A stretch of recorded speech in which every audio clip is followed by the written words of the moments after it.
In this case, the court held that the tech companies have a duty to report any threats to a child's life. Now, listen to that wording. Here's where we get into duty. The tech companies have a duty to report any threats to a child's life, including terrorist threats, to the appropriate authorities. This is part of why they want to pretend they don't know Sverige is Godis. They're both Gaddis Lagstons, because he, did all of that really brazen criminality on his Sverige channel, and then went and did the harm with the money raised, then got his channel taken down, and now he's ban evading with the other one. So if they just look at the other one where he's kind of scrubbed his content of as much garbage, then they can pretend they don't know that he is a terroristic threat to a child. But him raising money there and having already made it clear that he wants to kill that child, having attempted to do it, being wanted for doing it, and raising money here right now, that fits the bill. He should not be here with a second channel, evading the ban, evading arrest, while he makes it clear that, he never had any intent to do anything but get rid of that child, including like the person that asked, "How many kids do you have?" And he said, "One." And then they said, "What about your son?" And he didn't consider him to be, a living being, because he wants to make sure that he's no longer living. And anyway, we have, all kinds of ample evidence for that too. Him writing it, him saying it, and they have seen all of it. So they know he's a terroristic threat to that child.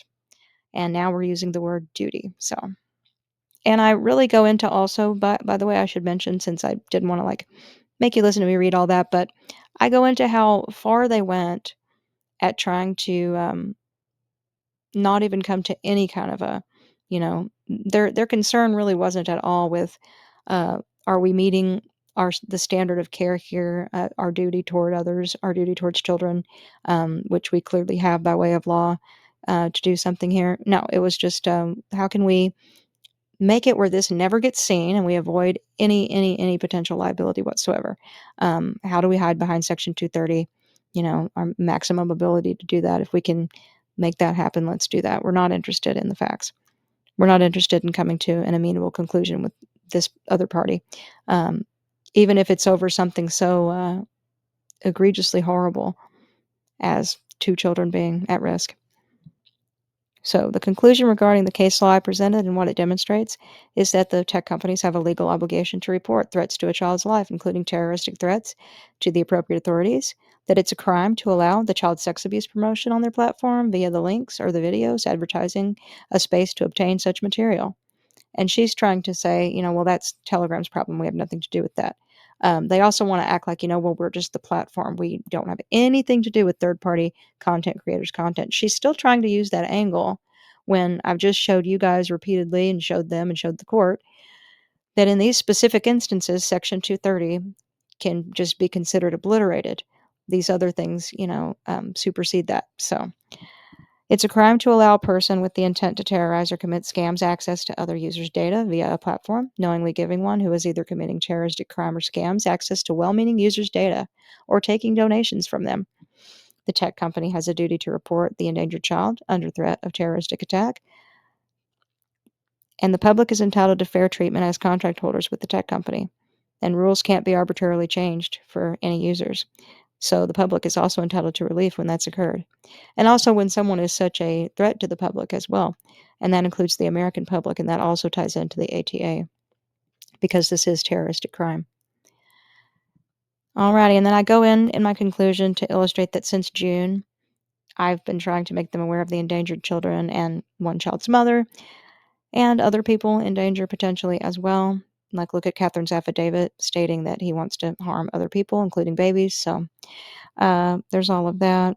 I cite all the evidence from the warrant to the court transcripts to everything else, how all this criminality is happening quite openly, how after filing the suit, even I tried to be as amenable as I could, taking everything off the table, being willing to drop the case if they would simply deplatform the one fugitive, and they had no interest in negotiating or protecting other people. So I put everything back on the table and found more to put on it, and it's all stuff they should be doing. So my prayer for relief is that the court will overrule the demurrer and find that my cause of action states a sufficient cause upon which relief may be granted, and either issue a judgment against their demurrer, resolving the issue without requiring further litigation, meaning just rule in my favor right now on all points or certain points, or overrule their demurrer, and then we proceed to litigate which points they'll agree with me on versus which ones they would maybe do not.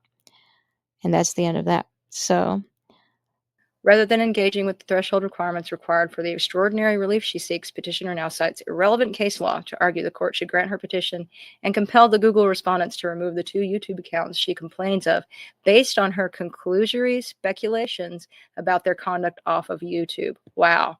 This just made me take pause and reread that like 3 times. My conclusory speculations about Gaddis Laxton's and Marina Abdullah about their conduct off of YouTube. Gosh, well, Gaddis Laxton's was Sferia, and he did all kinds of things on YouTube. Gaddis Laxton's is Godis, and his Sferia channel was banned already. And what he was doing amounted not just to community guidelines violations, but to crime. So a serious crime, too, including against children. And then we have him now as Godis on his live stream April of 2023, talking about buying children to rape, which you can't do on YouTube. He also provides links to Telegram where you can get your incest on. You can't do that also. So that's current crime on YouTube. He also commits scams where he is lying and slandering and committing libel against Diane, his victim. They're intimidating the victim of a crime repeatedly online and raising funds for something other than what the stated reason is. So in a scam likely to commit crime. There's all kinds of law related to that. Terroristic crime against a child, on and on I could go. This is conduct on YouTube. So this is disgusting, and the whole thing is disgusting. And I will make a video in the future about that.